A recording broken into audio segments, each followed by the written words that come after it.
Blog Talk Radio. Hey guys, welcome to another edition of Friday Night Movies. I'm your host, Matt Marrero, along with the other host. Not a kaiju mastermind, Tristan Walter. Shit. Haha, we'll see. We'll see.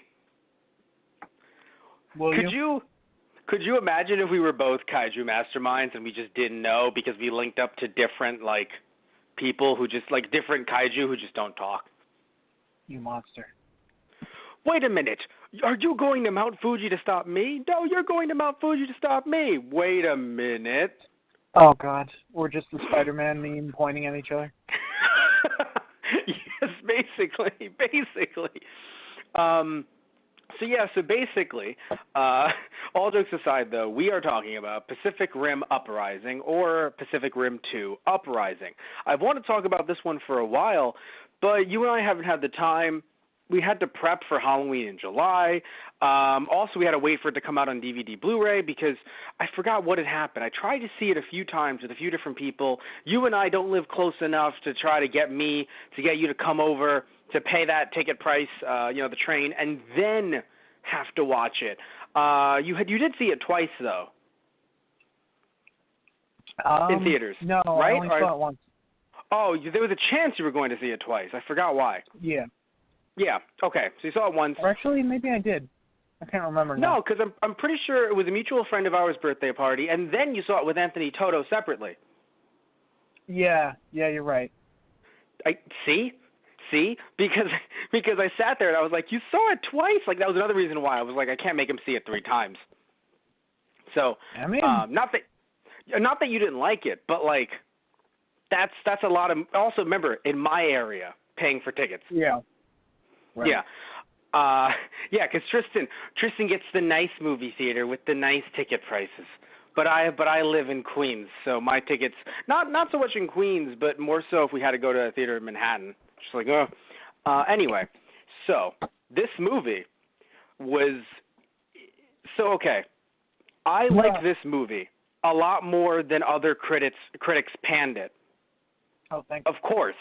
Because I told you throughout the entire movie it was very entertaining. However, I think some of the critics' points stand true.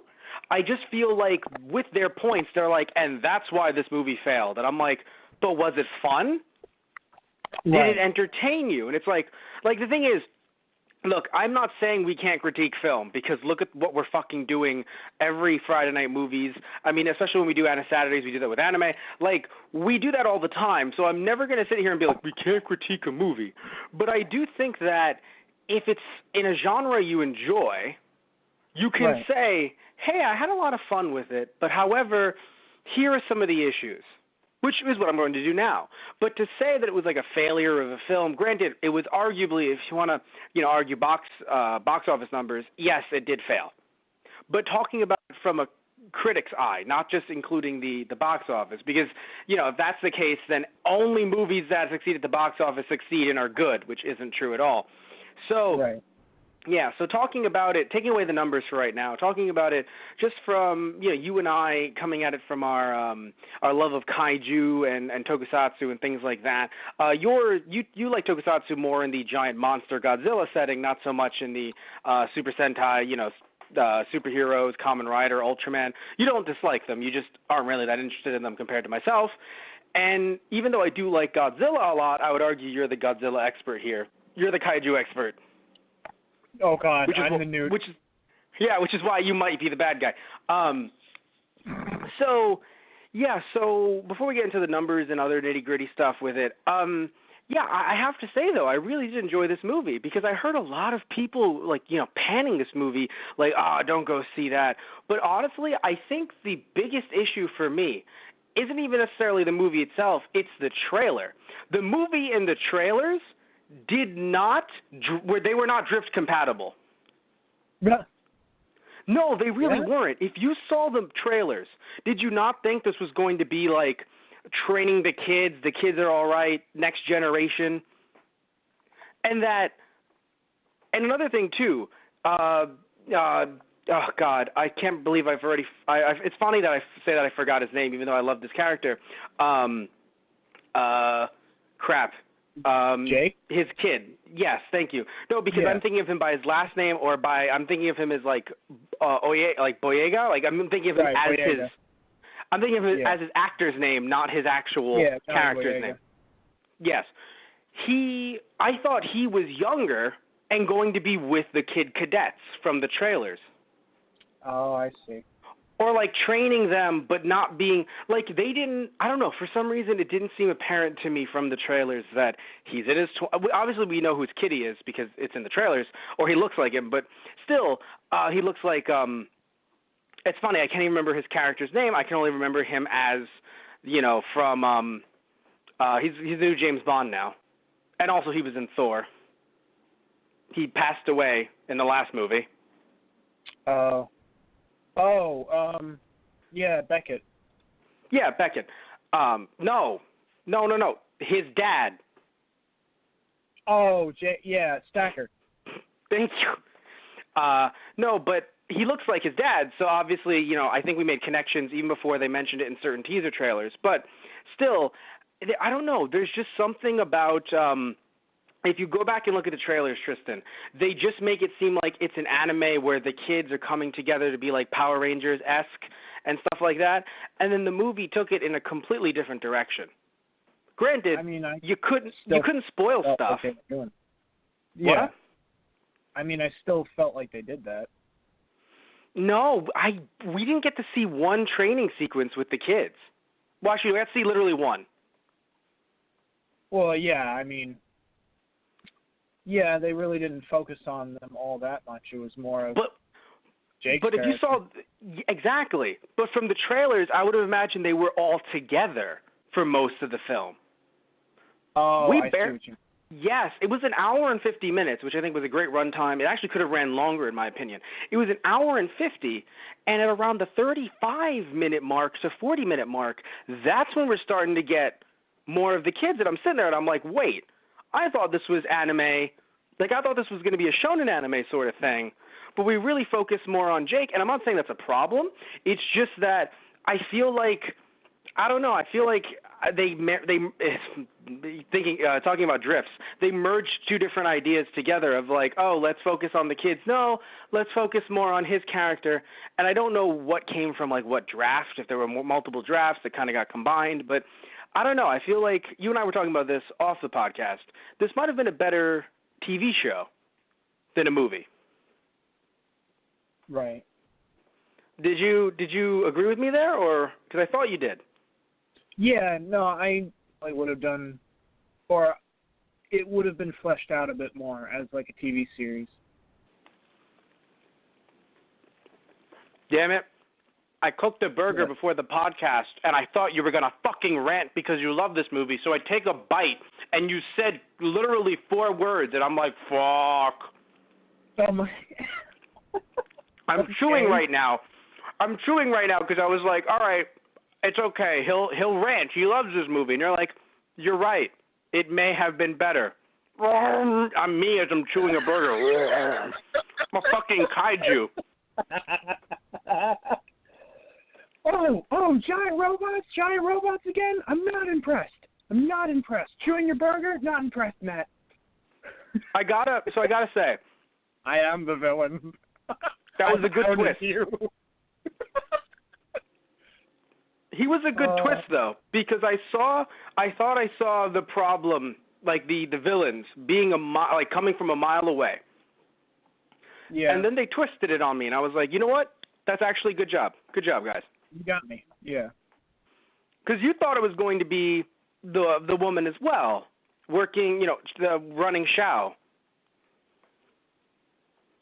Yeah. Or did you not? Because I thought it was going to be her running the Shao Corporation, that she was going to be the big bad, because it was right there in our face the entire time. Yeah. It did feel like that for quite a bit. Yeah, I wasn't expecting Newt at all, but then once they turned it around and that's where they were going with it, I'm like, oh, arguably that makes a lot of sense. Oh, God. Yeah. What was strange is I wonder I wonder what Newt would have done.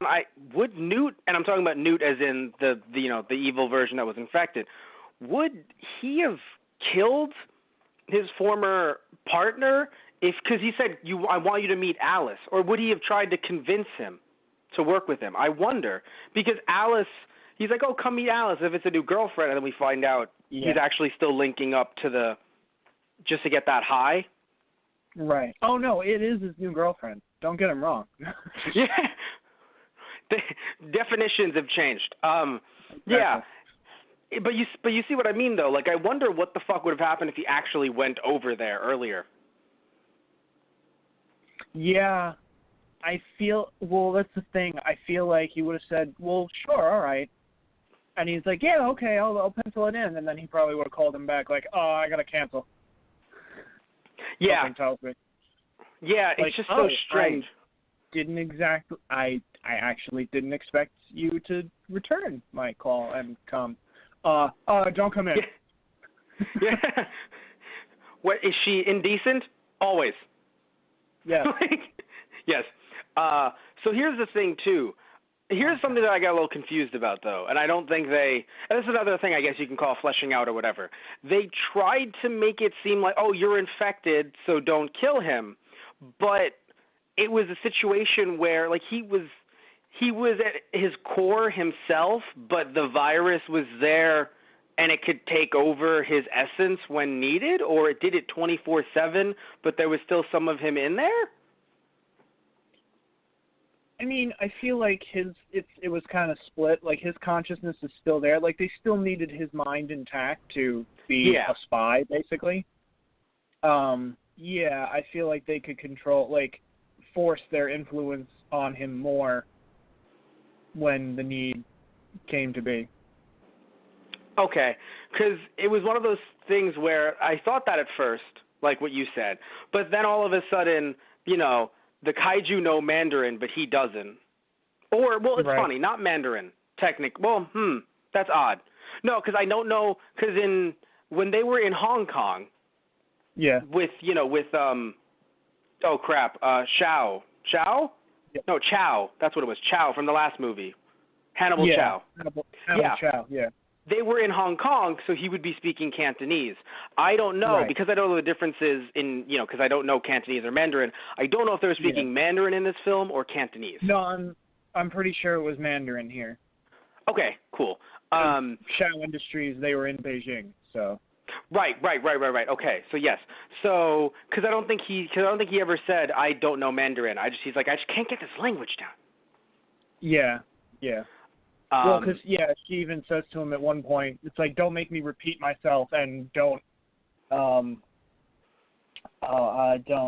improve your Mandarin, and don't make me repeat myself.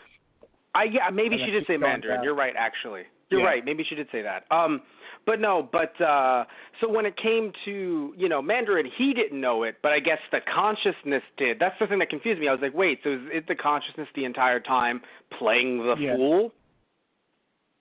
Yeah. Or I don't know which is which, because obviously when Gerbil is getting choked, and he says, I'm sorry, I actually don't want to do this. I'm like, oh, so then it's a split thing because they drifted. But then later on when he's looking at her, literally in the same scene, and he says, in Mandarin, you always thought you were the smartest one in the room. I'm like, so, okay. Yeah. I think it is a mix. Like, he goes in and out, and they speak at points, but not always. Okay. But if they need to, then they're taking control. Because by the end of the movie, we felt like there is no Newt. There is only parasites. Yeah. Yeah. Did you think that Jake was going to survive? No. I honestly thought they were going to go out in the last scene. With how much money that they put into hiring Boyega, I was like, oh, he's going to die hard. I mean, I didn't think that. I just thought once they set it up, like, we're going to ram it, I'm like, oh, God. Well, Well, the reason why is because I'm sitting here knowing, at this point, of course, he's been through 2 Star Wars movies, not just the one. Right. But knowing that he's gone through these 2 Star Wars movies and how popular he is and how, like, I go to my, when my grandmother was in the hospital, not telling anyone which one, because not giving away my location, but local hospital, I walk in there, and I don't think I've ever told you this, Tristan, there's a picture of Boyega as Finn, and it's signed by him. Right. So and it says, and it's like donated to the hospital. I guess he visited there, for the kids, and he was Finn in the hospital. Oh damn. So it's, nice. yeah, so it's just on the wall, and I look at it, I'm like, oh, that's so sweet. But so obviously he's huge. Sometimes we forget, like, right? Yeah, Star Wars. Everyone watches Star Wars across the world, so he's huge now. So in my head, I was like, yeah, they're not bringing him back for another movie. I mean, yeah, if it came down to, like, budget-wise, maybe not. But I feel like he would come back for it if they were going to do another one. He would like to, I'm sure. I would just love just the third Pacific Rim movie. Oh, no, he had to go back to his home planet. It's drawn in, like, crayon. Oh, my God. Yeah, right. Boop, boop, boop, boop. There's, like, dots having him fly upward. Oh, no, on the way to his home planet, he died. Yeah, because I'm actually really sad they couldn't get, Beckett's actor back again for this one. I mean, maybe he was working on something else too. I'm not sure. Yeah, it is odd that, because I'm okay with, because obviously like, oh, certain characters died, sure, but other ones seemingly were just alive and fine, and it's like, what the fuck were you doing? Yeah, right. I mean, they made it seem like he died in combat. Like, I'm like, how? Yeah. Well, what else was I going to mention? I guess they really wanted to kind of focus on the newer characters. They wanted to focus more on Jake and his, claim to fame, I guess you'd call it. But yeah, I just kind of wish it was one or the other, and I feel like it was just all jokes aside, I felt like it was split in 2 different directions, and I felt like that's, again, that I understand when people have been saying that. I'm like, yeah, they're right. This idea that, it does feel like they aren't exactly as fleshed out as I would have liked. Granted, I'm not saying that it doesn't make sense that Jake would end up taking, the mantle in a sense after Mako died, which, god damn it, I didn't want that to fucking happen. But I get it. Yeah, I'm sad they killed off Mako. I really wanted to see her. I would have loved to see them drift, Jake and Mako with Gypsy. But, yeah. Yeah, I'm okay with, it's funny, I'm okay with her taking a more administrative role behind the scenes after everything's over. Train the young ones. Apparently drifting young is a thing that I forgot about from the first movie. Was that mentioned in the first movie? Not really, no. At least I don't really think it was that. I don't think it was an idea that was that big. I think it was just something that they kind of found out between, and it's become bigger. It's so funny. Usually it's the reverse. Like, oh, we found out we could use child soldiers. Let's not. It's never usually flipped. Like, let's test this on adult males and females. Later on down the line, we figured out children are easier. My God, man. Right. Usually it's reversed. Like, oh, that's right. We should not have child labor. We should have child labor laws in this country so we don't have kids dying in factories in this country, or we should have other kinds of, like, usually people have regulations as things go down the line. It felt like it was flipped, where it's like, what was the second movie? We kill children. My God, funded. Yeah, I mean, it's weird. I guess it's weird how in the first one they were trying to, decommission the Jaeger program, and that was kind of their own, whatever they had left was what they threw out because they weren't getting government backing. And yet, I guess after their success, they were, funded once again. But it felt like they were all like, or even Jake was like, dude, the war's over. You got to let it go. It's like, we don't know why they came here and if they'll come back. It's like they haven't been back in 10 years. Like, chill out, man. You're right. And yet here they are. They had like multiple Shatter Domes, and I'm like, oh, so we were like, yeah, we're funding you people again. But it feels like in this case they're moving more to kids because they're losing their ace pilots. So, but again, they also bring up the idea that they're more drift compatible if you're younger. No, I made it as a joke. I understand why it has to happen, especially, Jake mentioned it in the monologue in the beginning. We were born in this war. Like, right. This is the world that we know. So, right. Yeah. Yeah. Right. Yeah. So I understand it. Right. I just found it hilarious that, again, usually it's the reverse. Like, right, yeah. Batman started off with, I will have child soldiers. But if Batman was, working with adults for years and then was like, I will have child soldiers, I'd be like, dude, what the fuck? Superman's right there. But it's reversed. He had a Robin, and then he met Superman. You see what I mean? It would be so odd if it was him teaming up with Superman, all the time originally. And then out of nowhere, it's like, yes, clearly I must train the child to fight villains. What the fuck? It's still a what the fuck in general, but again, you think people learn as time goes on. Either way, the war, it's funny. Seeing Jake in the first, 10, 15 minutes of the movie, I looked at him as the character, and I looked at the actor, and I thought, if he wasn't Finn, goddamn, I'd want him to play a new Han Solo. He was smooth as hell. Yeah. He was, I would have watched an entire movie of just him pulling off Jaeger heists. Fuck everything else. Yeah. It's funny. I almost wanted to see, just a movie with him and his partner and how they were doing before he got kicked out, Yeah. And that's the issue, I think. Not that they went too far down the line. I get it. They waited a bunch of years. And also they didn't want to have to tie in too much to the original movie. So they were like, fuck it, let's make it 10 years.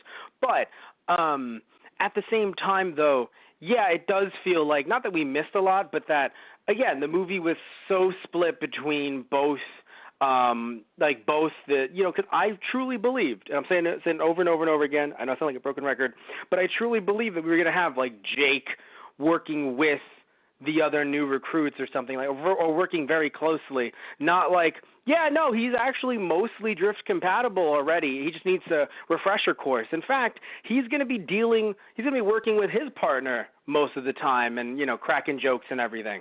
And it's but then what about the kids? Oh, fuck, right, the kids. Yeah, see, they've been right here the whole time. There's an arrow pointing to them. Right. So, but either way, though, I have to say two things. One, from the trailers, I thought the CG was a bit off in sunlight, in the daytime, compared to at nighttime with the first film. I realized something. Two things. One, I think the CG in the trailer was just a little bit worse because that's what happens in trailers sometimes. Trailers are supposed to actually show off the great things about movies, but funnily enough, sometimes unfinished CG is in trailers. You would think it's crazy to say that because you're like, no, but that's supposed to show me how good the CG is, but it can happen. Things can get touched up before something even goes to theaters, or heck, even when it's in theaters, sometimes things will get touched up to DVD and Blu-ray, we won't even know. And not like the whole dreaded Star Wars stuff where everyone keeps, catalogs of what gets changed and what sound mix is different and what sound effect is changed. There are tons of movies out there, probably ones that you never saw in theaters, that got little minor changes when brought to DVD and Blu-ray, and you may never know. Little stuff. Right. So that might have happened here too. So that's one thing we should mention. Also, another thing, when I saw the scene in Sydney, Australia, that wasn't bad at all. It was the fact that they had to, later on in the film when they were in Japan, they have to balance the lights between, all of the lights being on, the buildings. Right. So it's they have to do buildings, which are CG. Then they have to do daylight, which is, I guess you could argue, CG. Then they have to do the Jaegers and the kaiju. And I think that's where your eyes kind of, not that it's terrible. I mean, obviously it's silly to be it's the worst CGI I've ever seen. I'd look at someone and go, really? Yeah. Really? But, I think the worst CGI. Yeah, the worst CGI I've ever seen. I don't know if you've ever seen it, Tristan. I'll send it to you. The original Mighty Morphin Power Rangers movie, because it was the 90s. It doesn't matter how big the budget was. Have you seen it? I don't believe so. All right, I'll send it to you. It's really bad because it's not models. They took the models from the Zords, like the actual, they took the how they would look if they were actually just figures, and they made them into 3D models in the 90s. Oh no. Doesn't matter how much budget you have. It's 3D models in the 90s. Does not look good. Yeah. So compared to that, I don't know. Like, I just look at this and I'm like, no, it looks good, but it does stand out a bit, and your eyes can feel it standing out occasionally. In Japan, when they were in Japan, not when they were in Australia. Right. Yeah. So what else would I? Oh, actually, yeah. Let me throw it over to you. So because you, I think, you like the film maybe even more than I do. Now, what I want to say, though, is do you think because there's some things that you've even noticed so far, like some inconsistencies, like, in the first one you were like, they were going to shut everything down, and now you're like, now they're not.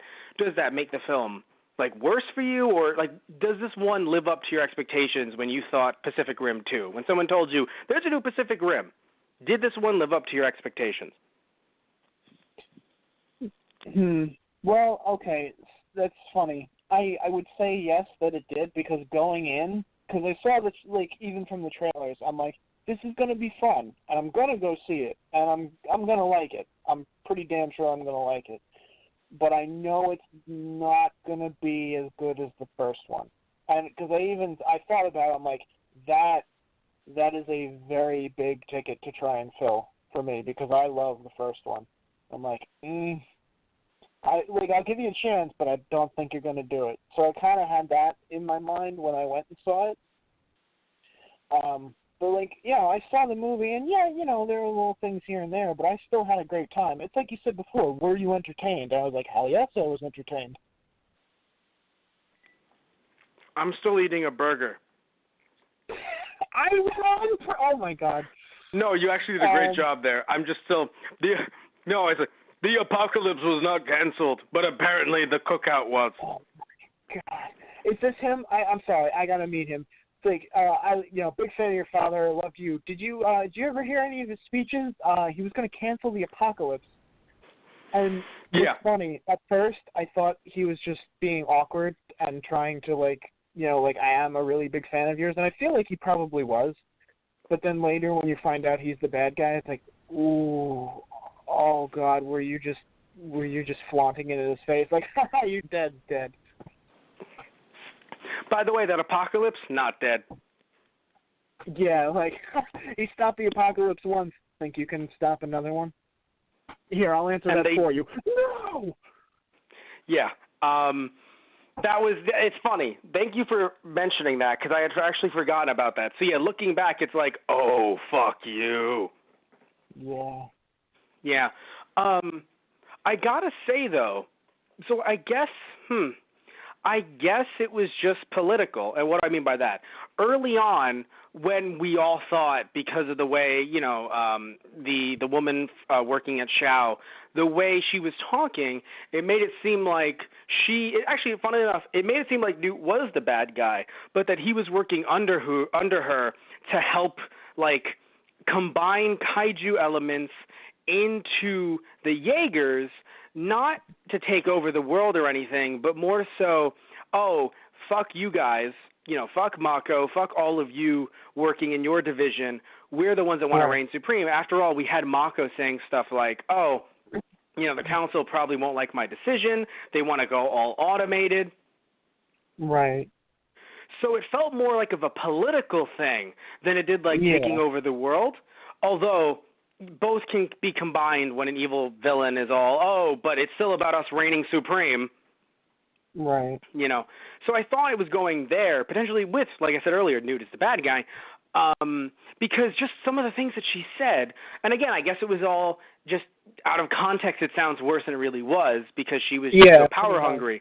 She was just so power hungry when she said stuff like, are you going to, is your loyalty shifting? And I was like, oh no.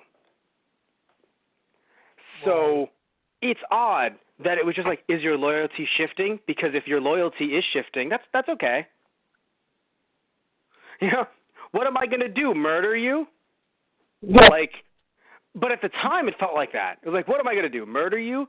Because I won't, but they will. But, yeah, I mean, I guess it was just her, at that point it felt like just her determination. Well, later on, like looking back at her other lines, it is really just her determination to, you know, get this program up and running, because I think she's kind of a firm believer, like how Nate was, that, you know, we don't know why they came here in the first place, and we still don't know. We really need to find out. And she was probably, I mean, I kind of wish we had seen more of her character, because she was probably affected really heavily by, you know, kaiju attacks as well. God knows what, you know, she saw. Yeah. I also, and that's the thing, right? And that's where critics start coming in and you kind of start agreeing. Granted, again, for you and I, the question is, were you entertained? Were you not entertained? We were, but definitely needed some more character development. Yeah, like definitely I'm not saying needed some it more. didn't have its problems here and there. It, you know, it did. It could have used a bit more buffing to the story, but yeah, it was still an enjoyable film. One thing I like is that even though the turn was a bit too quick, still it makes sense because his sister died. But the idea that, like, I don't know, I really enjoyed the idea of seeing other parts, like having that world building where it's like, yeah, we're partying in broken mansions because what? Are we going to pay for the crazy amounts of real estate?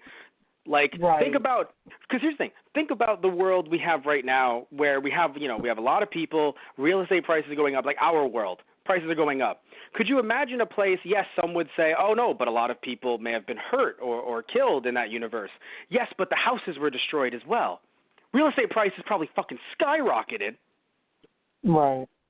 So why are you going to want to pay all that money for something where you can party in a disrupted, broken mansion?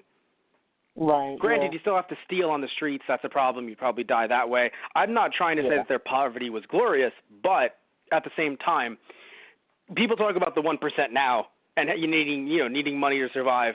Could you imagine in a post-apocalyptic world? Oh, the apocalypse was canceled, but the buildings were destroyed. Places are trying to rebuild. But again, I don't think real estate was brought down. I think because of scarcity, it was probably brought up even higher. Well, it's funny. I think it would have been flipped. Like, coastal real estate would have plummeted, but, like, intercontinental real estate would have skyrocketed. Because they even made references to that in the first movie, talking about, you know, high, you know, in power politicians moving further into the country and building, like, domes or, like, underground bunkers and shit like that. Right. But hear me out, though. Yeah. Yes, but hear me out, though. Yes, it plummeted, but it plummeted in the sense that no one's even selling, no one's living there, they're abandoned. Right. Which, yes, it's plummeted because it's abandoned, therefore, like, when you say plummeted, it's not like it's affordable, it became $0.00. Yeah. I.e., anyone can take it over. Right. So it's a bit different. Like, plummeting to me is, oh, this went from $20 to $1. No, it didn't plummet like, oh, let's buy this so we can, you know, redo this land. There were still kaiju there, and it was probably considered even contaminated in some ways. Oh, yeah, because the kaiju blue effect. Yeah, but they were like, we know what to get around. Again, we're the kids who survived the war. We know not to touch its fucking blood or anything like that. Right. But no family of four would be like, so the kaiju, does that come with the home? Or, oh, my God. You know, like, oh, that, what do you mean by kaiju? Look, this isn't some ghost shit. We can see it right there. Yeah. Doesn't matter. Are you worried about someone being murdered in the house? No, we're worried about the kaiju right there. The real estate agent never looks up. The giant fucking skeleton behind you. I don't know what you're talking about. Do any planes fly over at all? I'm not aware of anything upwards of me. No, because you want her to look up. Right, any planes overhead usually of any kind, government or any other kind? I would the carpet is amazing. Just down. The carpet looks great. But anyway, yeah. So it made sense that Newt was the villain due to him drifting and everything and all that stuff. Because frankly, I have to say, it probably would have seemed like a dropped off plot point from the first movie if nothing would have happened from that. Right. Like, let's be real here. Because even though I thought what I originally thought, and I've said it over and over, if Newt was just okay, like A-okay, walking around, do-do-do, that would have made it seem like, oh, then why don't we try drifting with kaiju again? Fuck it. Yeah, right. Yeah. Another thing, though, I feel like nothing wrong with Charlie Day. He's fun. I don't think he was the worst villain, but I do think that this movie did have a problem with villains. Because even though it was him all along, it still kind of shifted in a sense constantly. Because like, oh, it's been Charlie Day all along. Not Newt, just Charlie Day. No, but it's been Newt all along. However, the problem becomes Newt actually can't do jack shit, which is why partner McCaptain America can punch him in the face. Partner McCaptain America! But okay. You're telling me he's not Steve Rogers? Oh my gosh! Like, I gotta be honest. I gotta be honest with everybody listening in. If Chris Evans wants to stop being Captain America, hire that guy. Oh, Scott Eastwood. Oh, yeah, God. Scott Eastwood. Hire him because honestly, because here's the thing, right? Yes, you could kill Captain America off in the next Avengers movie if he's not already dead. I'm pretty sure he's not dead, but I haven't even seen Infinity War. So in part 2, if you want to kill him off because Evans wants to leave, that's fine. But frankly though, you can probably get Eastwood to play him. Yeah. He feels like a good Captain America. Yeah, I think he could do it. Yeah. Because it's fun. Yeah, what was it? I just wasn't expecting the nickname. That's fair. No one's expecting partner McCaptain America until he punches you in the face for justice. Oh, God. But here's the thing, though. And he's even got the one-liners, too. We caught a Newt. Yep. You're telling me that guy wouldn't have said language at some point? I mean, he said hell yeah a few times. That's pretty calm compared to. You're right though. With something Jake would have said, that's calm. Question though. So all jokes aside though, it does feel like Newt could kind of do nothing himself because he literally got punched in the face and that's it. Like I'm not saying Newt had to become a giant tentacle monster or something, but like you would think like something could come out of his mouth or something to like divert attention or something. Like a tentacle or some kind of weird kaiju thing could come out of or he could transform an arm or something. But no, it was just. I feel like he was just more of the brains of the operation. No, he was, but it does become problematic because again, in a way, it is this weird shift between like, all right, so he's disposable in the sense that literally his body could have been like he could have been killed accidentally. Right. No, like if they fought near that building that he was standing on, he could have died by accident. Right. So that's the first thing. I mean, I feel like they kind of used him as almost like a sleeper cell kind of deal. No, I'm not saying it's the worst. No, I know. I'm just like like the alien race. Once the plan sprung, they're like, oh, there's no way humanity can stop us this time. And I have to say, with that mentality, I did enjoy, and again, this is just different from the trailers in this movie. In the trailers, when the Power Rangers come together, because again, comparing them to the Power Rangers, the way people were when they saw the teaser trailer or the general trailers, when the Power Rangers come in, they don't all die and get thrown a fucking round. I mean, the Megazord usually gets a few sparks flying off it. Till they get, the superpower.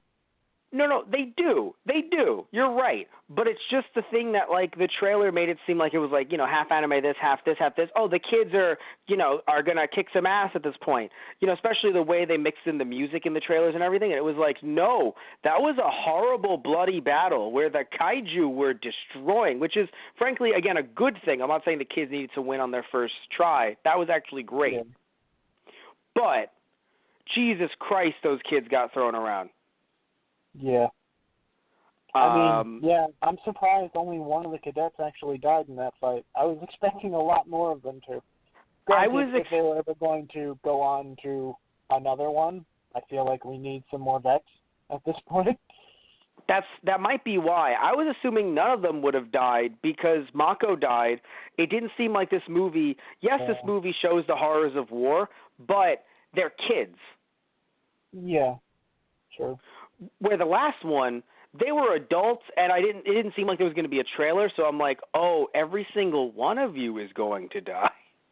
Yeah. Oh, yeah. Another thing I wanted to mention as well, but yeah, so actually no, it's back to my main point that I was making just a second ago, or a minute ago.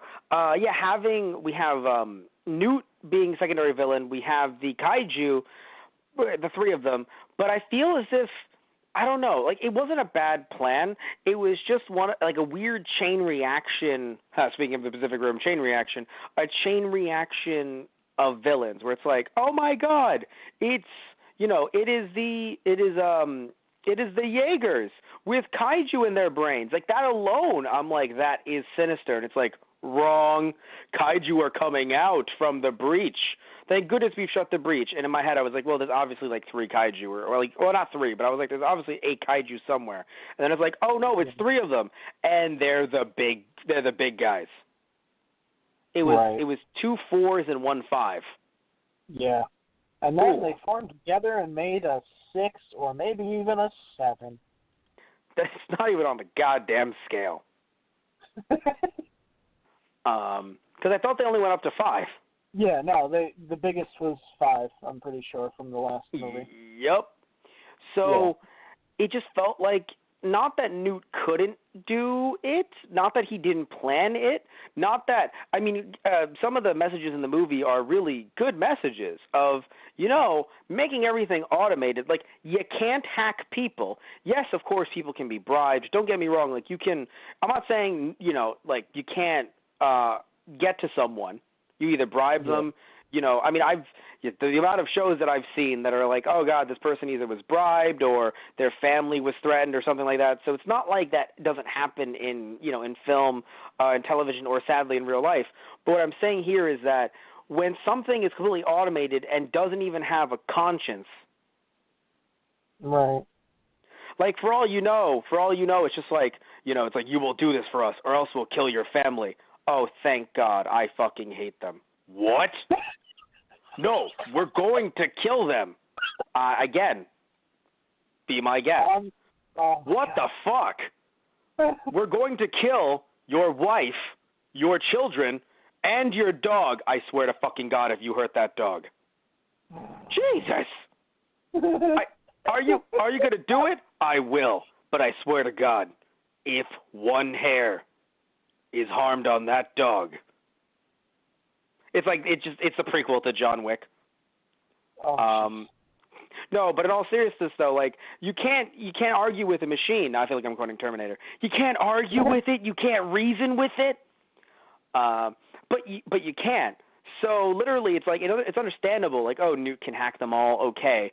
But it just felt like this weird chain reaction. Like, it felt very Newtish in a way. It's like, we're going to do this, and then this will actually start this, and then this will actually do this. It's like, all right, calm the fuck down.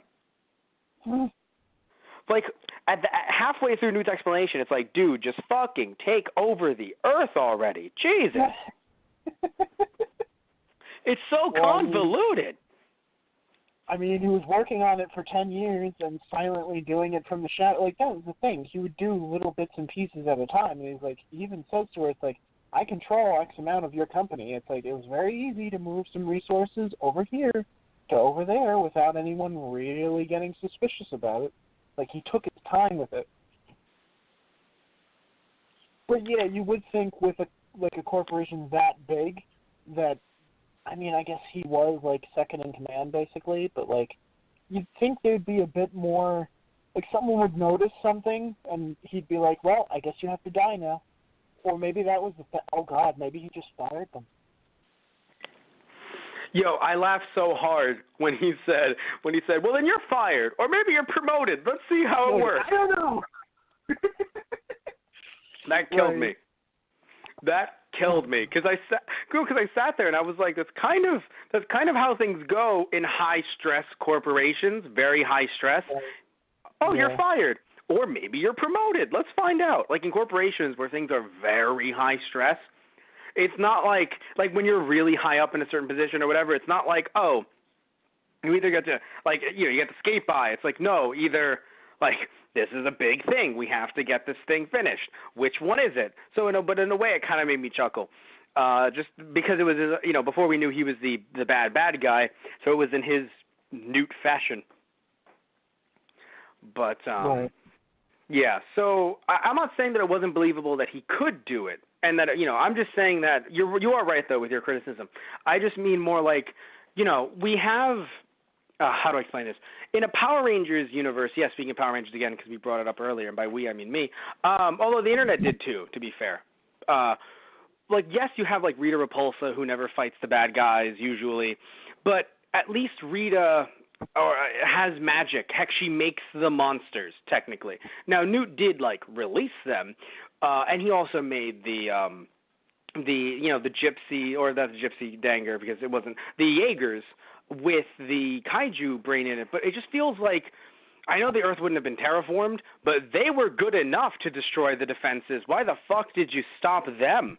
Granted, I know it wasn't him who stopped them, but still, it's kind of like they could have been the thing that could have destroyed everything, even further. It felt like they were brushed aside. Okay, that's the thing. That's the way that's the way I want to word it. Certain things in the movie felt like, even though with an hour 50, they were brushed away too quickly and didn't have time to breathe. Not time to breathe because we're in the middle of a war, so dude, the cannons are being fired. Yeah. Why are we going to breathe? Right. No, it just felt like it was one scene to the next. You couldn't have a character walk away. It had to be, so-and-so wants to see you. So-and-so wants to see you. So-and-so wants to see you yet again. That's how almost every conversation was ended with, so-and-so would like to see you. Okay, listen. I have not taken a shit in 3 weeks. Every time I want to take a shit, someone wants to see me. But the general wants to see you. The general can see me, but the general will see me taking a shit.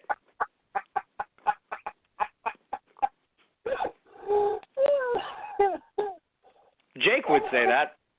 I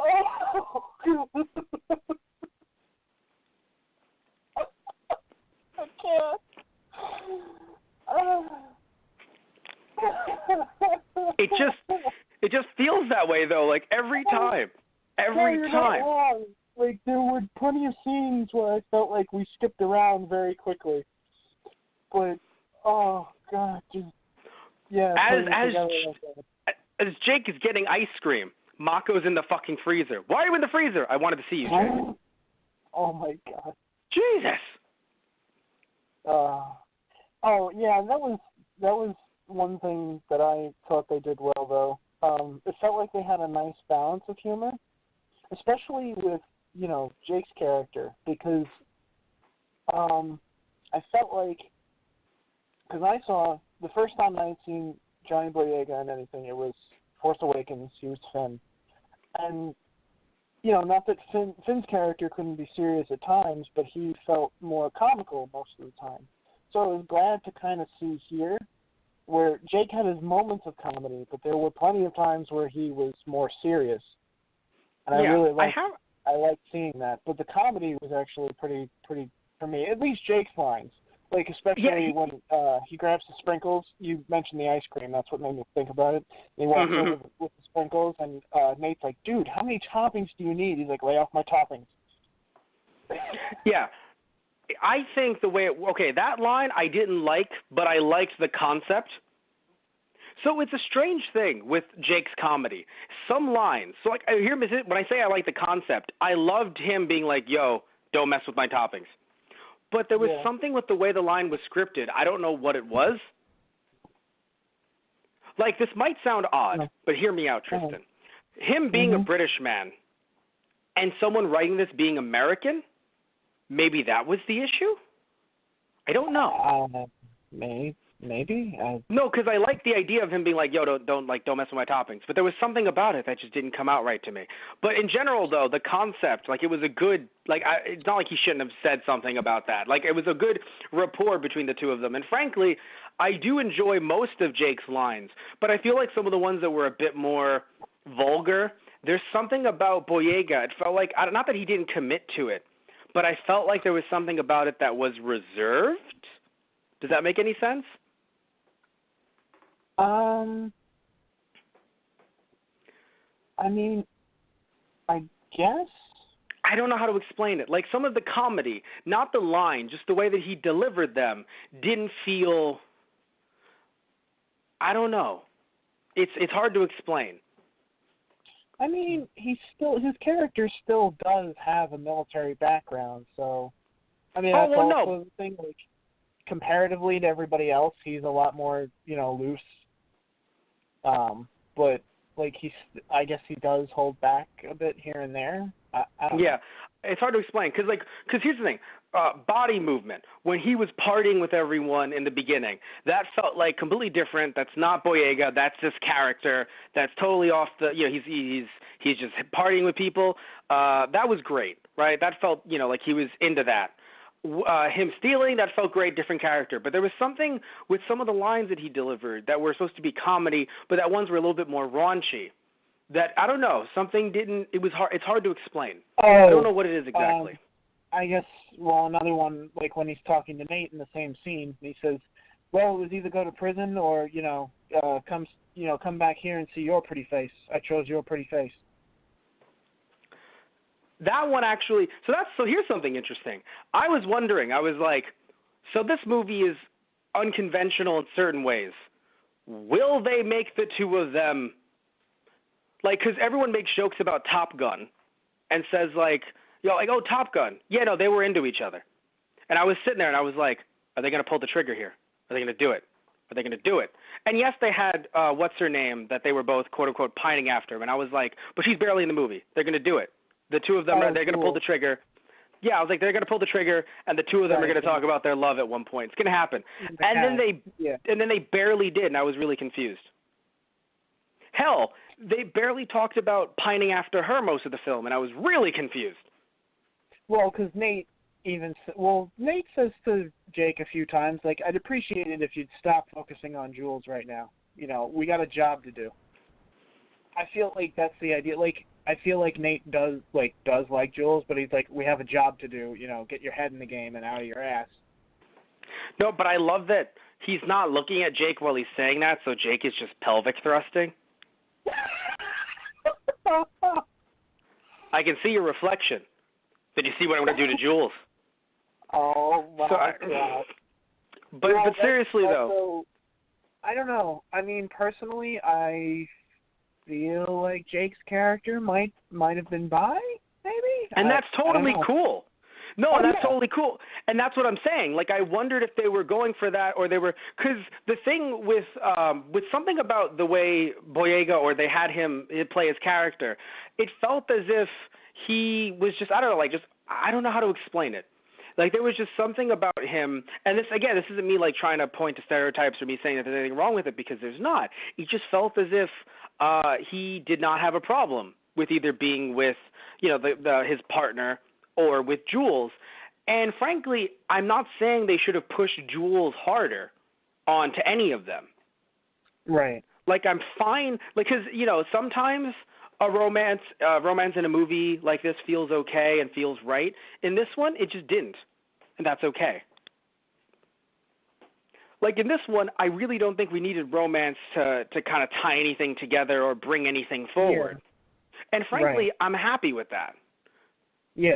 Well, I was happy with that in the first movie too. Like, they had a whole setup where there could have been a thing between, Beckett and Mako, but they didn't, they didn't push that envelope. They didn't have to be. They were comrades in arms. Yeah. So I felt like it was a little bit more there, though. But you're right. It wasn't as much as it would be in other movies. Yeah, exactly. There wasn't a huge kiss at the end when they both made it out alive. No, they just embraced because, oh my God, we survived. Yes. That actually makes sense. You're right. But when it came to this movie, I'm fine with, I'm not saying that, it's the two of them had to kiss or else. Him and his partner who drifted, or him and Jules. I'm like, they had to have kissed or else. But the thing is that... That's what confused me a bit, with Jules, because she kisses both of them on the cheek, don't die out there. And then Jake looks over at Nate, and he's like, well, that was confusing. It's like Pacific Rim now stands for Polyamorous Rim. And frankly, there's nothing wrong with that, God damn it. No, but the thing is, it's just, although, Jake does mention, well, that was confusing, which, because, again, it's supposed to be the standard cliche of, I will choose one of you, and it's like, damn it. As she's kissing Captain America on the cheek, Jake is like, damn it. And then she kisses him, and he's like, less damn it. It's still there, but it's less damn it. So I'm happy that they kind of twisted that trope and, and didn't really have to go far into it.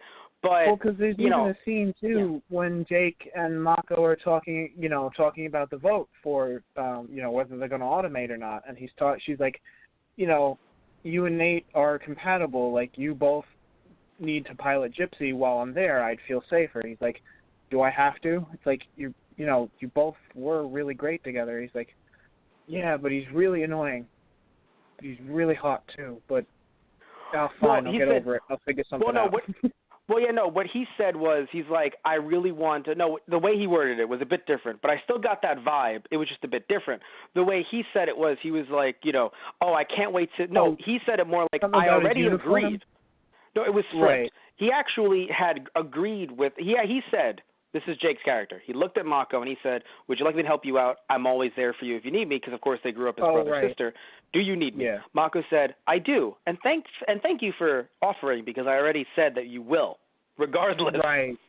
Right. And then he was like, but you know what? All right, fine. I would love to be in there and show Captain America how, I will never learn his name, Captain America, how great I am. And I will show I'll show him and he'll sit there and he did a great American accent. He actually did a really good impression of him. He's like, damn, it's like, you're so good at this and I'm so attractive. And then he goes, and then he followed up with, and he is attractive to be fair, but the way he said it, I was like, are you pining? Because that's okay, but are you? Right. And so it was a very strange situation. And I say strange only because they didn't pull the trigger in either direction, or he never talked about it. He, of course, was partying with girls at the mansion, but, again, he could easily be bi, and there's, and that's cool. But I was just really confused because they never went in either direction.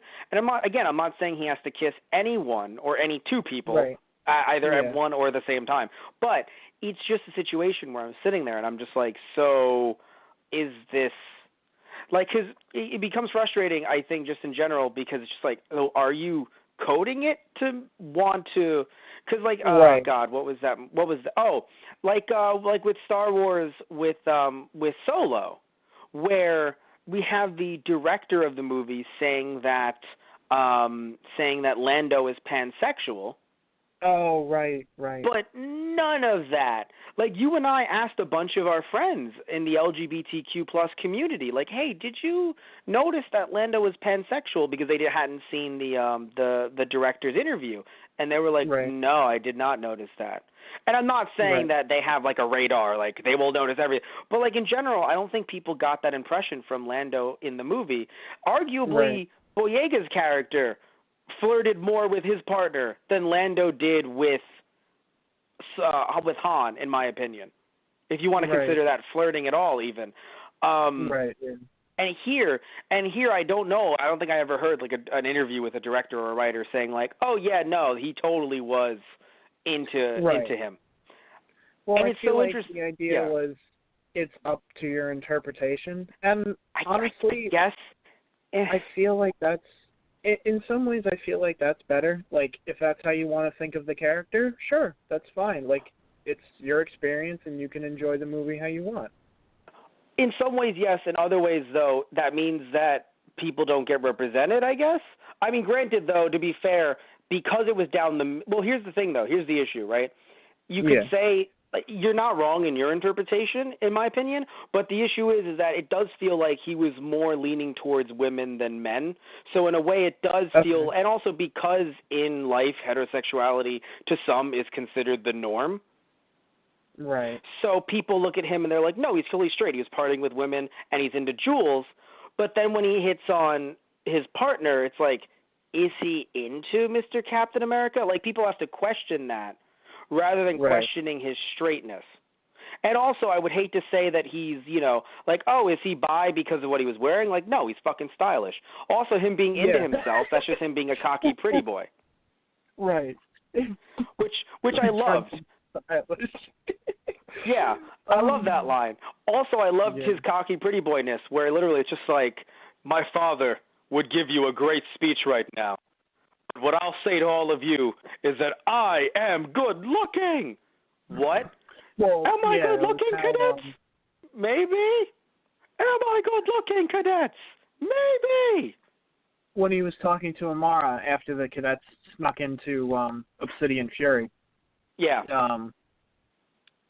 And he gave her the whole motivational speech. Like, don't let the judgment of others onto you dictate how you think about yourself. It'll lead you to a bad place. Beautiful He's like, line. And maybe one day you'll be able to, look this good when you give a speech like this. And then she starts laughing like, really? Did you really just go there? It's like, I had to lighten the mood somehow. But I have to say, though, it felt like it flowed nicely. Yes, and it's a beautiful... And it's a beautiful message, not the latter part, but the former. Yeah, it's interesting because he never, his dad never mentioned him in the first movie. But frankly, from the way he described his relationship with his dad, it kind of makes sense. Right. Like he looked at his dad as if, or rather his dad looked at him as if he was a traitor, in a sense. I mean, I guess. I don't think. Like, I don't think he. Situations. I don't think he hated him. I'm not saying he hated his son. Right. I'm just saying that, like, he looked at him as like, oh, you failed me in the line of combat, and that's what I love the most. That's what I live for is combat, and Mako has not done that, so I'm working with Mako here. I mean, I think I don't know. Like, that's the thing. I don't really know what Stacker's thought process would have been on that. I think it was more the sense he was disappointed because he's like, you're my son, and I thought you knew better than to fuck around on the base. That's why I took away traitor, and I put down, but I didn't leave. I took away trailer. I put traitor. I took a little bit of failure and put that in there. So like, not like you're dead to me, but kind of like, why am I going to talk? You're not. You have failed in the line of work that I live for. So obviously, I'm not saying that you should go live on the streets, but you cannot work here with me. Go away. Right. And of course, he's working with Mako. And in the last movie, it was all about we're all working together to end the fucking apocalypse. Why am I going to randomly look at someone and be like, "And are we going to cancel the apocalypse?" Yes. And will I call my son for Christmas? What? Right, yeah. It was one of those situations where he never got to talk to him about it. Because I feel like they would have made up at some point. Like, if he was here now, they would have made up. Yes, most definitely, yes. But it seemed as if perhaps, when the movie, wait, hold on a second. The first movie, when they tried to find, what's his name? The main character, Beckett. What was his name in the first movie? The one who didn't show up in this movie? Beckett. Yeah, Beckett. Didn't they say they need him because a pilot left or something like that? Or they were losing pilots in general? Well, yeah, they had lost funding and they needed more pilots. Okay. No, because for all we know, that also could be that could be around the time his son left. Yeah. So that's something else to think about as well. Yeah. Like that's possible, that could be his son could have left, and then that's when the beginning of the movie, just the movie actually started up. Right. Oh no, yeah, actually I'm sorry, I'm an idiot. He said a year later, so it's a year. It was a year before the first movie. Yeah. No, because he said we had the fight, and then a year later my dad died. Right. Yeah. Right. So in that case, I mean, it also yeah. might have been an idea that he didn't want his family involved either. Like for the longest time, he was against Mako going in. Actually, to be fair, but she was still working with him though. That's the thing. He had no problem working together, just fighting. It was like, yeah. Yes. So that's another thing too to think about. You're right though. Good point. Yeah, it's so interesting though because I got to be honest with you. In this movie, just it's nothing against Mako or her actress, but just time moves on, so she looks a little bit older. It felt like she was like an older sister to him, not just a sister. Yeah, I mean, in a way, I feel like because the memory that they had, from the first one when she lost her parents and she was saved by Stryker. She's very young, or her character is portrayed very young. Obviously, two different actresses, child actress, and then who played her as the character. You don't have to go on like that. I finished my burger. Oh, okay, all right. No. You can keep. I'm not saying you can't talk, but when the way you were well, of course, them both being played by different actresses. No, Tristan, don't worry. I finished the burger, but thank you. Oh my God. Well, I wasn't doing that on purpose, but whatever. I know. Love you. Fuck, no, that's my train of thought. You bastard. God damn it. So I'm guessing they're supposed to be around the same age. When he brought her into the family. But it does kind of feel that way here, like she is the older sister. But it's also, I feel like it's kind of that mentality too. Like Mako is more all about business, whereas Jake can kind of let loose a little bit more. Right, but when they put the picture down, wasn't he shorter? Wasn't he noticeably younger than Mako? I don't think so. Okay. It looked like he was. I think they were. I felt like they were about the same age. Okay. Even if it's 2-3 years younger, it still does make a difference. Right. Yeah, no. But anyway, I really enjoyed this movie. Again, we are talking about our issues. Still can talk about some more before we wrap things up. But I was very entertained. I really was. I'm actually really sad that this movie did not do so well. But it's also one of those things where I got to be honest with you, Tristan. We say this over and over. Some of you longtime listeners, sorry for if we sound like broken records over the years, but some of you newer listeners, listen up to some of our Hollywood rants. It is so fucking frustrating to me that a movie could make $1 billion. This movie did not make that, but a movie could make $1 billion, and people. Executives are looking at you sorry, it's a failure. And I'm like, what? They're like, yeah, movies cost a lot to make and then promote. And, even though overseas they could make $900 million, we're not understandably they're not getting all of that. But still they say we're not getting all of that revenue. So really it might as well have made $1. And you're sitting there and you're like, and I know I'm speaking in hyperbole here, but still it's just why? Any project, and I know it is comparative to its budget, yes, but any project that I or you did, and we made $1 million, we would be fucking dancing. We'd be like, the apocalypse is over! Oh, my God. Yeah, I mean, it's also a sense of scale, too. But that's what I said, relative to budget. That's what I meant. Yes, of course it's scale, but it's still extremely frustrating, and I'll look it up right now. Oh, yeah. Because I had it in front of me on my phone, but I'd rather use the laptop as we're talking. So, yeah, it's just so frustrating because this made a lot of money. Not so much in the U.S., but again, I blame the trailers. I do not think the trailers, like, you were excited, but I know that the kids also made you nervous. In a way, yeah. Because you thought it was going to be shitty kids throughout the entire movie. It's funny. One of the friends I actually saw this with, he hated them. He thought they were bland and unremarkable and just was it Toto? No. Damn. That's like, cause I'd bring him. I'd get him. It's too late. If it was earlier in the day, I'd be like, yo, get him in the fucking conference call. Get him fucking in here. Get him on this phone call right now. No, we would call him right now. If he didn't work tomorrow, I'd call him right now. Sergeant Toto, Marshal Marrero would like to see you. I'm talking his shit. He would like to see you. No, if he didn't have work, I got to be real with you, Tristan. If he didn't have work tomorrow, I would get Anthony Toto onto this call right now. Right. You have no idea. I don't care how asleep he is. He's probably pretty asleep. Oh, he probably is. He'd be like, hello? I'd be like, why did you like the kids? They were ass. Click. Oh, my God. But anyway, so the budget for the movie was $150 to $176 million. I don't know why we don't know the exact budget, but apparently we don't. And in the box office, it made $290.5 million.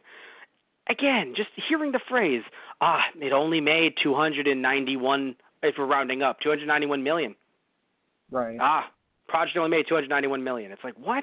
But of course, that's because we have to take into account the fact that a majority of its revenue was made overseas, like in that little example I made earlier. So let's see here how much it actually did. And apparently it marketed itself. Oh shit, there was a 6-issue comic book series. It actually tied. Yeah, it was. Well, we're going to have to fucking buy that. It was called Pacific Rim Aftermath. All right, that then. Just feels so fitting. Yeah, so two things. One, I'm going to buy that. Would love to review it with you on the show. Two, if I can find an affiliate link for it, it will be an affiliate link in the description box below if you guys do want to purchase it yourself. I hope it's in print, not just for you guys, but also for me, because I would really love to get this. But let's see here. I want to see, here's its box office. Okay, so it grossed $59.2 million in the U.S. and Canada, which I got to be honest, I love this movie, but that fucking hurts. $59.2 million, and the budget was $150 to $176 million. $59.2 million does not work, and that's kind of why, even though some of the effects would have taken a hit and they might have needed to go for more traditional models instead of CG, I probably would have preferred for them to go for a TV series.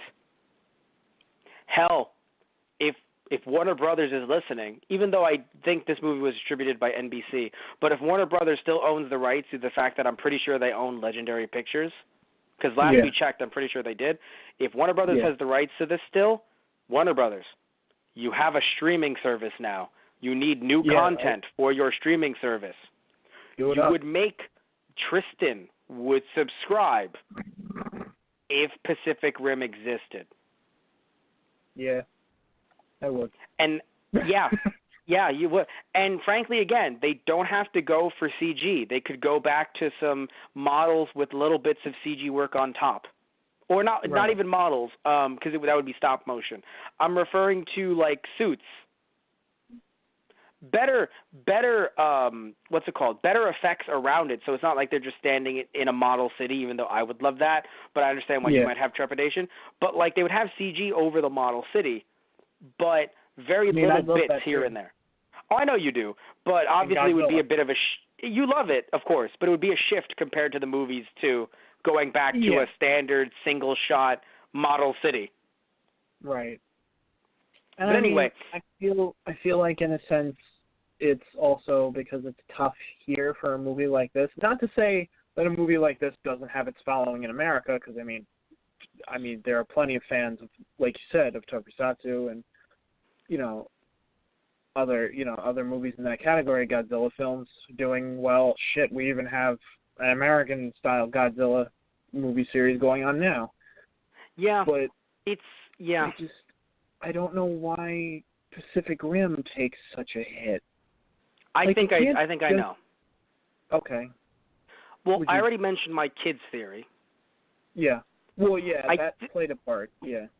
I think not just the kids, but people making jokes online that it's a Power Rangers ripoff that might have actually hurt. Yeah, I guess. It didn't to me, but it might have, and not to you, but it might have to the general public. Also, it being a sequel to a movie that also didn't do too hot. It did better than this, but maybe, here's another thing too, right? You take this movie as, oh shit, I get to see more of something that I like. Other people may have seen it as, I liked the first one a lot, but it felt complete. Yeah. No, I heard a lot of comments like, yeah, the first one, or, yeah, I saw a comment saying, like, I love the first one, this is just complete shit now. And yeah. Which I don't know if I agree with that necessarily, but what I mean is complete. I mean more so like, you know how, okay, so like Star Wars movies always leave everything open for a trilogy usually because, I mean, other than, of course, the standalones, because they're made that way. You know, Episode 4 was made with a sequel in mind, some kind of sequel. And then, of course, 1 was made with 2 in mind. So, and, of course, 7 is made with 8 in mind, et cetera, et cetera. Pacific Rim, the first one, I don't know. Maybe Del Toro had more ideas that he never got to share because, of course, Del Toro wasn't on this movie. But for me, it felt as if the first he was one... working on The Shape of Water. Yes, which, I mean, I got to be honest, that one got him an Oscar. So as much as I would have loved him working on Pacific Rim, he wanted to have fish fuck people. And frankly, the Academy awarded him something for it. The man had a dream. The man had a dream. Okay. I mean, maybe the Academy would have looked at Newt with Alice and thought, perhaps, maybe. Oh my God. But you know what? I mean, again, I don't know. Like, I don't know, man. I just think that he might have looked at both options and thought, no, the Academy would be more into fish fucking. And he wasn't wrong. Jesus fucking Christ. But seriously, though, I think it was the kids. I think it was the fact that some people felt like the first one told its story and there wasn't a need for a sequel. Also, the fact that I don't know how it works in other countries, but I know that in America, like I mentioned earlier with the Power Rangers thing, but I want to expand on it, there's this huge culture of you're a copy, you're a bootleg when it's not. Yeah, that too. Like bootlegs are those really funny figures that have like Batman, Shrek, Iron Man, and like a turtle, and they call them the Avengers. That's a bootleg. You see what I mean? That's a bootleg. But in this case, you say that it's inspired by, because that's what it is. Oh, this is inspired by Godzilla. Oh, this is inspired by Power Rangers. Oh, this is inspired by Gundam. Here, though, in the U.S., it feels like people are very easy to say a lot more like, nah, it's just copying. It's just biting off of. It's just a play on, it's just taking this from, it's just bootleg version of. It's just, and so all these different ways to say that instead of going, is it something in the genre that I fucking like? Like, okay, it's bootleg Power Rangers, but do you like Power Rangers? No. Oh, okay, cool. Then move on. You're good. Like, yeah, then what the hell are you doing here? No, but they're not. They just commented on a YouTube video, and that's fine. They were never going to watch the movie. They were never going to be a part of it regardless. It's cool. Right. But if someone says, it's like bootleg Power Rangers, do you like Power Rangers? Yes. Then why would you not like this? Well, then why wouldn't I watch Power Rangers? Yeah, well, the 2017 movie did not do super well anyway. Although it does seem like Hasbro is going to bring a sequel. You and I actually talked about that on the Keikaku Corner podcast that we do on those guys on the radio's YouTube channel. Heck, I even talked about new news regarding that topic. I expanded on that topic over at Toku Station, a podcast that I do all about Toku over at our TG Productions YouTube channel. So that was really funny. We started that story there when Saban was bought out by Hasbro. And now the CEO was like, nah, we really do want to do more stuff with this movie or with this franchise in movie form. So I pushed that even further, talking about that over there. But still, it's just so strange. Like, she's like, you can get that from Power Rangers. Not in movie form, though. Not looking like this. Hell, they didn't even transform, they weren't, fighting in super suits as, outside of the giant robots. This is the closest thing we can get to, a live-action Gundam in a way, until Gundam does come along, because there are some rumors about live-action Gundam. That would be interesting. There's some rumors. That's another thing. Yeah, that cameo of the Gundam statue when they were fighting in Tokyo, that was great. Yeah, it's a real statue. Yeah. That's why I was like, that's amazing. It was sweet because obviously that also inspired this. It fucking had to, not just for Del Toro, but also for the writers of this movie as well.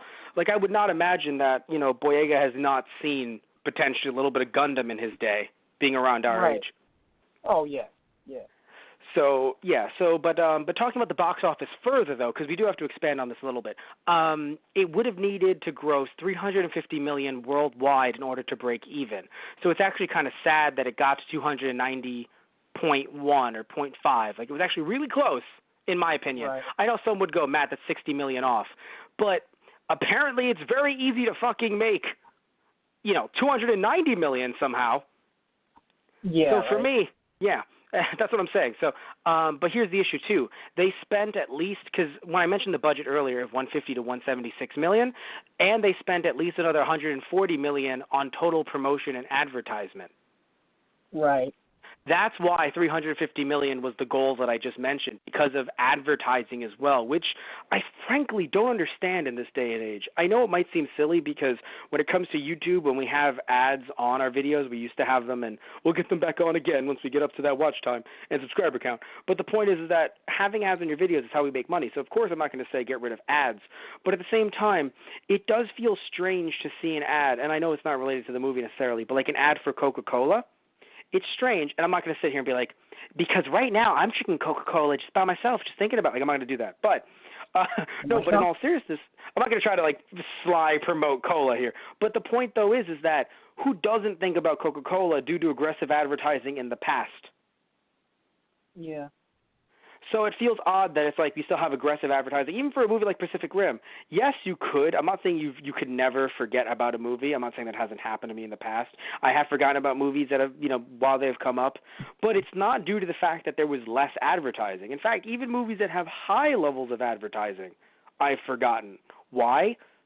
Because it happens. Right. People aren't, even someone like me who's attached to my computer all day for the work that we do, I'm busier working on videos than I am watching ads. Even when I do, I don't know how, you watch enough YouTube that you see a bunch of ads, more so than TV sometimes, right? Yeah. So is it just me, or does it feel like sometimes you even get the same ads targeted to you over and over again? Not like on television where you can see oh, here's an ad. Even if it's a lot of ads in one block for a movie or something, when you're watching on YouTube, sometimes you get the same trailer that you're skipping every 5 seconds over and over and over. But it doesn't make me think, oh, I want to go see that movie. In fact, if I don't like the movie now, I really don't want to see it. So I don't know. Yeah. I don't know why aggressive advertising needs to be $140 million, fucking up your ability to make more money. That's what I'm saying. Yeah. I don't know. Believe me, if we had money. It's also the idea, if you do still forget sometimes, that would be an argument for the opposite too. And that's why we spam you with the ads. But you got a point in saying, yeah, but I don't even always watch all of those ads too. Yeah. And again, believe me, if we had money, or had some more cash on hand, of course it'd be pushing for ads for us, but on different banners and websites. But another thing too to remember is our subscriber count is very, very low. So of course I want to get, we want to get more people at least trying to watch our content, at least trying to enjoy our content. That's much different than a studio like Legendary Pictures, having NBC distributing this, having it be Pacific Rim, already based on an established franchise. It's like a superhero movie, too. It's like, we spent over $500 million in advertising. Yes, because nobody knows what the Justice League is. Right. Who? Who are they? Who? Anyway, let's talk about a little bit more of the breakdown, though, because I want to talk about the fact that I talked about the United States.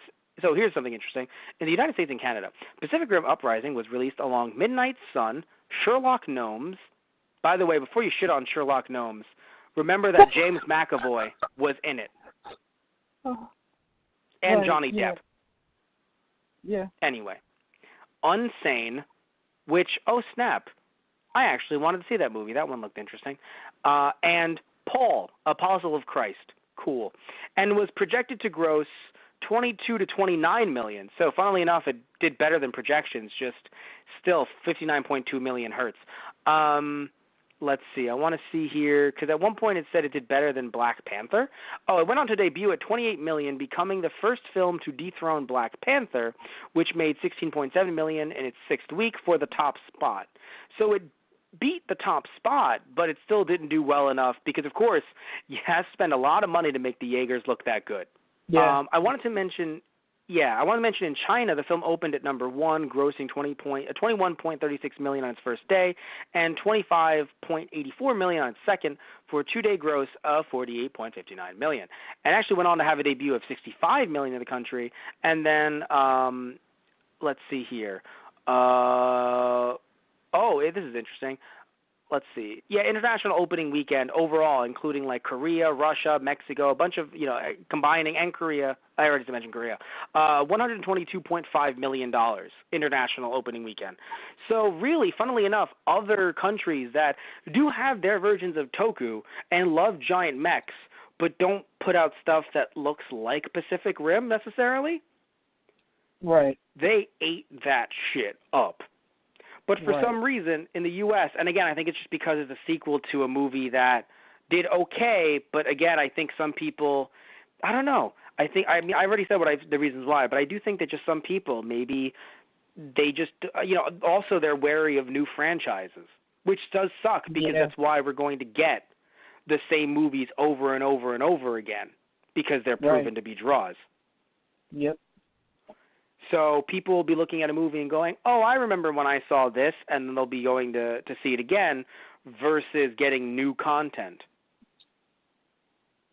So, and it sucks too because I'm not shitting on anything here because I love Star Wars, Like, I love Back to the Future. Granted, we don't have a new one coming out, but, like, if you did, I wouldn't shit on it probably. I think so there's even a Predator movie, like The Predator. I saw a trailer for it, or commercial for it. With, First of all, Anthony Photo, actually. That looks good. Yes.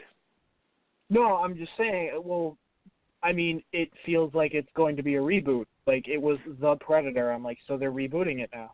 No, I think it's a trailer. I think it's a sequel of some kind. Okay, because so there's two Predators. Right. I don't know that much about the series, like the Predator series. So, like, I saw that and I'm like, so they're rebooting it, right? It's like, no, actually, it's something else. Then what? What? Well, here's the thing, Tristan. Not everything, like a Star Wars movie, it carries prestige by calling it Episode 8. Right. But calling any other movie X the 8th makes people go, I have to watch 7 of these before watching the 8th one. I get that. I'm just saying, like, just nothing distinguishes that in my mind from it being a first in the series. Oh no, you're right. I'm not saying you're wrong. I'm just saying that, like, again, it's this weird in between where you could give it you could give it a different subtitle maybe, but still it would still have the same. They didn't go with Pacific Rim 2. It's Pacific Rim Uprising. Right, but then also someone could watch this and not watch the first. Granted, they are so close to each other to be fair though, Predator is also 30 years old, so to call it Predator 4 would be like, oh, I have to go watch the first 3 from like 30 years ago. So I'm sure I think it looks like a sequel, but it might actually be a reboot. You're right. But it looks like a sequel because I haven't done any research on it. It just looks like a sequel that they might like barely tie in to the first three in some ways. But but still, it just looks really rough to call like Infinity War Marvel movie 20. People be like, whoa,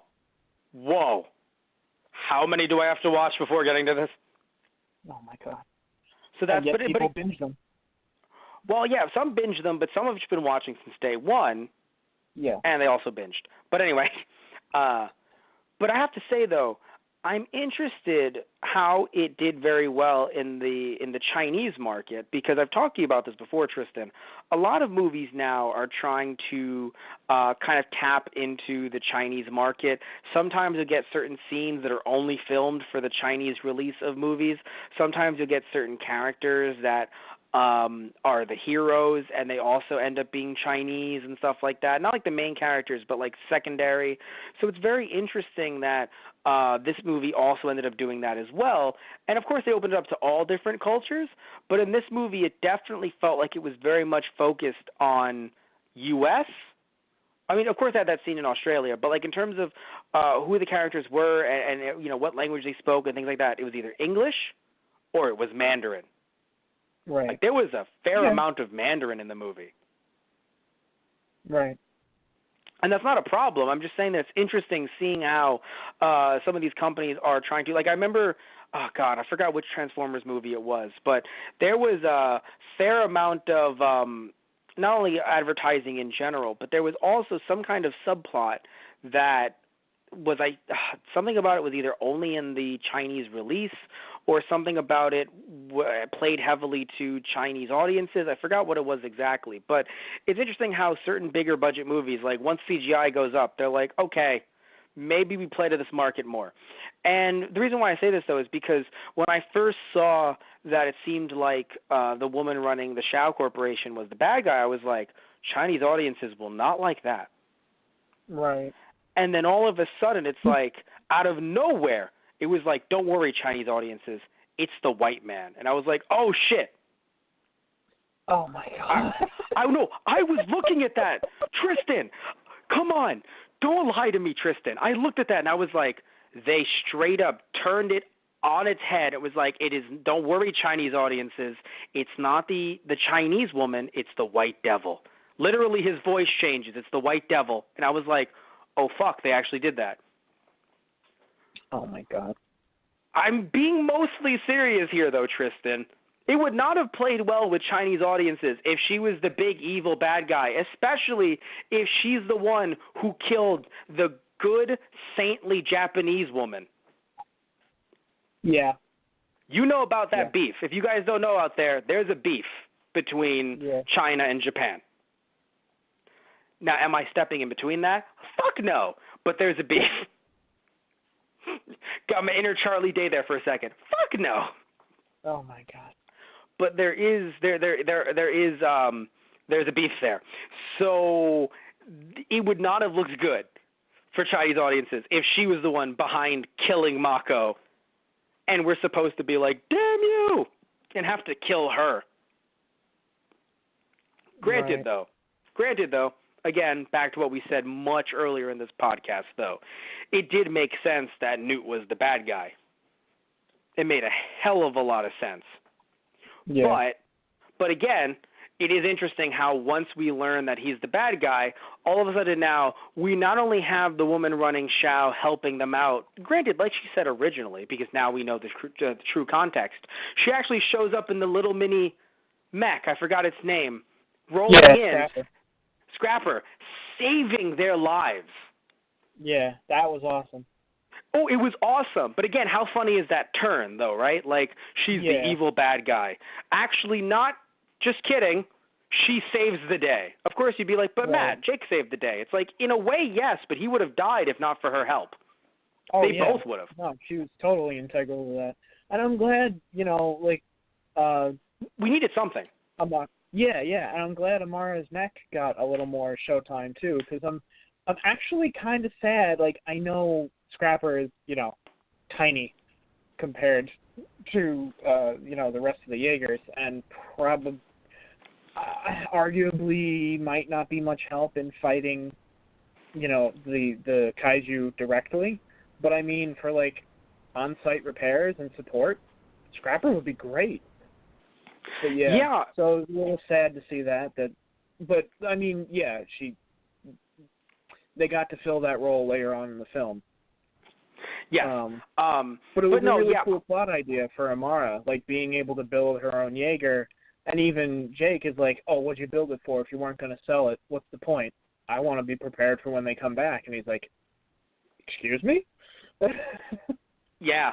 No, that's the thing, and that's kind of why I felt like we didn't get enough of the kids, because when you see that character and granted, when it comes to anime, I guess, because we're thinking constant anime, because of course we're thinking of shonen anime that when we were kids, kind of like a Gundam Wing situation, when we were kids that we would see on TV, which is like these kids piloting these giant robots, also again, like Power Rangers in a way. So we're thinking, it's going to be focusing on the kids, at least I thought, and so she was going to have a big role, and then they really felt like they dropped her. Yeah. Like, she had so many uses for them, and it was just like, but stay there as a cadet, kid. We have to go do, big adult person stuff, like trying to save people in Australia, or trying to show off how cool our mechs are versus the automated mechs. Which, granted, I'm not saying you shouldn't have put her in a Jaeger immediately, of course. She had to learn how to drift. Right, yeah. It just felt very it just felt very frustrating, like I said earlier. And like you agreed to as well, we needed more training montages. Yeah. Nah. Anyway. Yeah, but you were saying, sorry. Yeah, no, just thinking of Scrapper at the beginning of one of my favorite lines in that whole movie is just when she releases the smokescreen tanks and it's just like rolling in figure eights around the Jaeger's feet. Yeah, I nearly died in the theater. Just to hear, because usually they're so, formal and everything and really reserved. It's like, exit your pod and, stand down immediately. And then all of a sudden you just hear, really? Because it was a real person. I know. It's not like it's a robot in there, but, like, you forget that. Like, especially with them being, like, military personnel. There's a sense, you forget that it's like, there's a person in there. There is a personality behind the giant robot. Yeah. You're not wrong. I laughed really hard. That's my favorite line in the movie. So when you said that, I was like, But no, it was just fucking. It's our Denny's order all over again. Oh my God. But anyway, yeah, I didn't hate this movie. Even with everything we've said, I didn't hate this movie. I just think it could have been a bit stronger, and frankly, it's just so sad because I understand why it didn't do as well as it did, but I do wish it would have done at least a little bit better to break even, because I don't think this should be the last. Like, I don't want this to be the last movie. Like, frankly, if the first one was the last movie, I'd go, man, there was so much potential, but well, it's okay. But then you tease me with this one, and then this movie did something that I think is the worst thing that a movie could do, is sit there and put an after credits scene and assume that it's going to get a sequel. Right. Granted, I hear now that there are rumors, they might actually be more confirmed than non-confirmed, that we're getting a Death Note Netflix movie live-action sequel. That might not. So that one might not have actually been as bad as I thought. That end credit thing that they did for that movie. Yeah. But I still stand by. It does feel presumptuous nowadays that you're going to put in an after credits thing in theaters instead of like putting it on the DVD and people can go, oh my God, there might be another one. And then if it never comes, oh, it was just a DVD extra. Or if it does, well, there you go. Yeah. But I mean, for this one, like, yeah, I get the idea you don't want to be presumptuous, and maybe they might have been a bit with this, assuming that they would get another Pacific Rim. But at the same time, like, I feel like they had reason to be like, yeah, we're going to come back. It's like Jake says, to Newt, it's like, oh, don't worry about the precursors, having to come to us again. We're coming for you. It's like, yes, that would make total sense. Of course they're going to go after them. But how? They're going to open up the rift and go inside the rift? I mean... All I'm saying, dude, yeah, all I'm saying is the how is a little more questioning. Like, I would say yes. That's probably what I feel like. That's what they would do. No, I'm not saying I don't want to see another one. I'm just saying that it is presumptuous, and I'm not saying it hurt it at all, of course, but like it's just one of those things where now it hurts it in its legacy when you see the second movie and you're like, yeah, that one never happened. Like it just, granted, I'm not saying that could ever actually materialize into anything. Like they could just be considered words like, oh, don't worry, we'll strike back too, don't you worry. But like, I don't know, It felt, obviously because we're watching a movie, it's sequel bait. And And it's just frustrating because I'm not saying I wouldn't see it, right? I really would. Right. But now that we're never going to get it, it's not, like it's just, they could have, it was pretty closed off, don't get me wrong. They closed the rift again. They didn't leave it open. Yeah, right.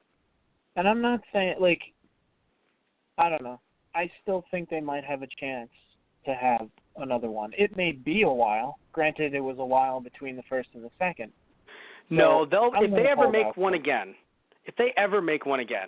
I'm not saying it'll be a reboot, but it definitely will be one of those, like we're 25 now, we'll be 45. Or 35. Yeah. I don't think we're going to get one in the next 5 years after the box office in the U.S. That. Well, that's what I mean. Like, it'll probably be a decent amount of time. Yeah, like 10 years at the least. We hate to say that because you think about your own mortality, but if it's not 5 years, then what is it? 6 years, 7 years, 8 years? Right. And this gap was only there because I think they had a shift between Del Toro.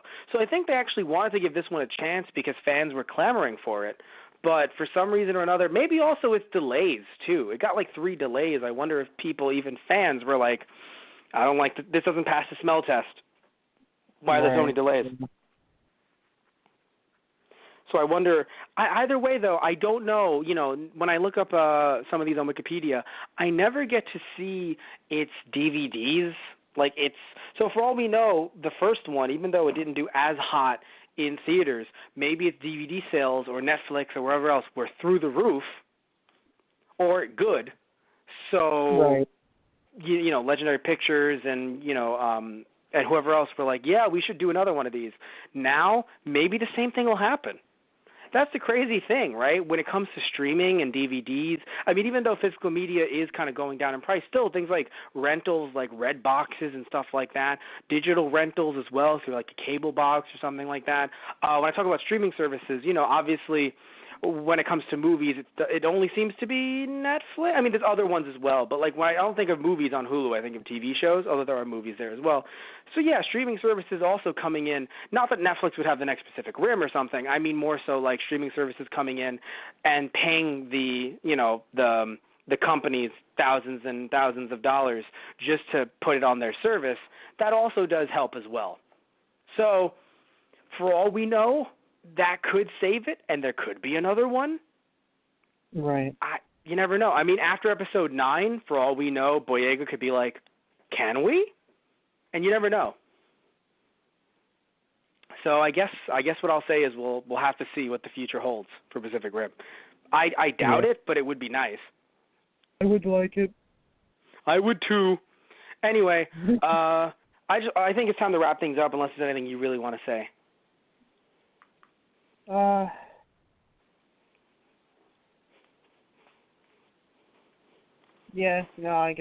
guess that's good. I was trying to think if there was anything really big. All right. Yeah. The kids were not as annoying as I think you originally thought, or even I was even potentially thinking. I think they were good characters. I would have loved to see more of them. They were fun. Honestly, I feel like they might have needed just a little bit more development. And I feel like they might have been more solid. I didn't like the whole flipping off thing for some reason. Even though they were teenagers, I was just like, But still. Yeah, there were. There were a few, like the few teen jokes that were here and there. Yeah. Well, I mean, I did laugh at teens. Oh God. Oh, you know what made me laugh? When he said, when one of the kids said, I can teach you some words in Russian that'll make her calm down. And I knew he was going to teach her some shit, like kiss my ass. And then she said it, and she's like, what did you say? Kiss my ass. I said that right, didn't I? And then, boom. Yeah, you did. Oh, that was hilarious. Yeah. That was. And then, boom, right into an armbar. And it's like, I learned these on the streets. And I'm like, yeah, I mean, that's the thing. Like, when you and I talk about constantly, oh, this would have been better as a TV show, we understand, that the CGI would totally be fucking lacking. I mean, look at the Titans TV show. I mean, it's not even about CG, and it just looks like some of it's a little off, right? Yeah. But that doesn't, although that is streaming versus television, but still, it just doesn't change the fact that it doesn't mean, I mean, heck, there were even some effects in, like, the first season of Stranger Things that I was like, I don't know, just a few effects. I was like a little off. But that doesn't change the fact that the stories can still be so fleshed out in 8 or 10 or 12 or even 16 episodes if need be. Right. When an hour and 50-minute movie just cannot cut it when you are introducing, I mean, other than Mako, other than Mako, it was an entire, well, other than, of course, Mako and then, Newt and Dr. Goibitz?